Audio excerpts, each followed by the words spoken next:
ہزاروں سال پہلے کی بات ہے، نمرود نام کے ایک بادشاہ کی حکومت تھی۔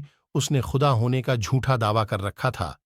اس کا یہ دعویٰ ہرگز سچا نہ تھا، اور جو اسے خدا نہ مانتا اس پر ظلم و ستم کیے جاتے اور یہاں تک اسے قتل کروا دیتا۔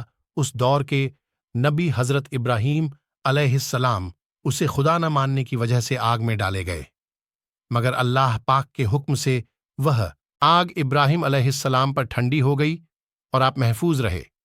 ابراہیم علیہ السلام کو آگ میں ڈالنے کے کچھ دن بعد سخت قحط پڑا اور کھانے پینے کا سامان ختم ہو گیا۔ لوگ نمرود کے دربار میں جا کر اناج کے لیے درخواست کرتے، لیکن نمرود اپنے خدا ہونے کا اقرار کرواتا۔ جو اسے خدا مانتا اسے اناج مل جاتا، جو اسے خدا نہ مانتا اسے خالی ہاتھ جانا پڑتا۔ حضرت ابراہیم علیہ السلام بھی نمرود کے پاس اناج لینے کے لیے گئے۔ آپ جب نمرود کے دربار میں پیش ہوئے اور نمرود نے پوچھا، تمہارا رب کون ہے؟ حضرت ابراہیم علیہ السلام نے کہا، میرا رب وہ ہے جو زندگی دیتا ہے اور موت۔ یہ سن کر نمرود نے کہا، یہ قدرت تو میرے پاس بھی ہے۔ اس نے 2 قیدی بلوایا، ایک کو چھوڑ دیا اور دوسرے کو مار دیا۔ ابراہیم علیہ السلام نے نمرود کی یہ کم عقلی دیکھ کر کہا، میرا رب مشرق سے سورج کو نکالتا ہے، تم اگر خدا ہو تو سورج کو مغرب سے نکال کر دکھاؤ۔ یہ سن کر نمرود حیران اور پریشان ہو گیا اور اپنی شرمندگی مٹانے کے لیے کہتا ہے، میرے پاس اناج نہیں ہے، جاؤ جا کر اپنے رب سے لے لو۔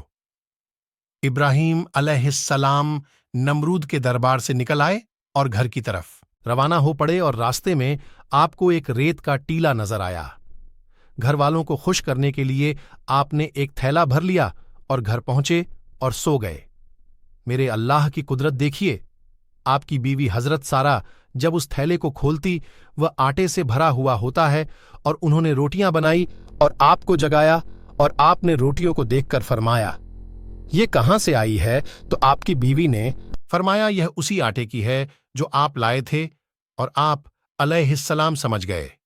اللہ پاک کی طرف سے یہ ریت آٹے میں بدل گئی، اور آپ علیہ السلام نے اللہ پاک کا شکر ادا کیا، اور وہاں نمرود کے پاس اللہ نے انسانی شکل میں ایک فرشتے کو بھیجا، اور فرشتے نے کہا، اللہ فرماتا ہے تو مجھ پر ایمان لا، میں تیری بادشاہی برقرار رکھوں گا۔ اور نمرود بولا، کون خدا؟ خدا تو میں ہوں۔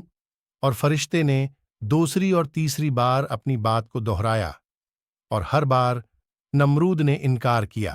اس بار انکار کے بعد فرشتے نے اس سے کہا، اچھا تو اپنا لشکر تیار کر، میں بھی اپنا لشکر لے آتا ہوں۔ نمرود نے بڑا بھاری لشکر تیار کیا اور زبردست فوج کو لے کر سورج نکلنے کے وقت میدان میں آ گیا۔ ادھر اللہ تعالیٰ نے مچھروں کا ایک دروازہ کھول دیا۔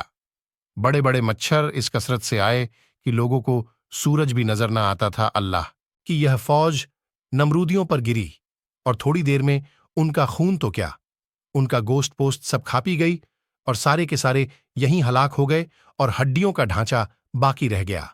انہی مچھروں میں سے ایک مچھر نمرود کے ناک میں گھس گیا، اور 400 سال تک اس کا دماغ چاٹتا رہا۔